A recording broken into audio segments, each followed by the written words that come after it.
যে বৈঠকের জন্য যাওয়ার কথা ছিল প্রথম থেকেই আমরা বলেছিলাম যে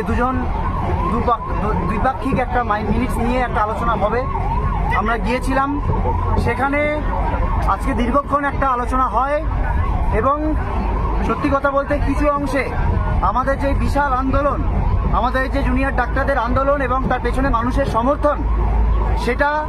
আমরা মুখ্যমন্ত্রীর কাছে পৌঁছাতে পেরেছি এবং সেই জায়গায় দাঁড়িয়ে তিনি প্রাথমিকভাবে কলকাতা পুলিশ কমিশনার বিনীত গোয়েলকে সরিয়ে দেওয়ার একটা আশ্বাস তিনি দিয়েছেন এবং স্বাস্থ্য ভবনের ক্ষেত্রে যে দাবিগুলো আমরা রেখেছিলাম, ডিএমই এবং ডিএইচএস, তাদেরও একটা সরিয়ে দেওয়ার একটা আশ্বাস আমরা পেয়েছি। কিন্তু এই যে প্রত্যক্ষ এবং পরোক্ষ তথ্য প্রমাণ লোপাট এবং দুর্নীতি হোক এবং এই থ্রেট হোক, সিন্ডিকেট হোক, তার যাদের একটা প্রশ্রয় হয়েছে, সেই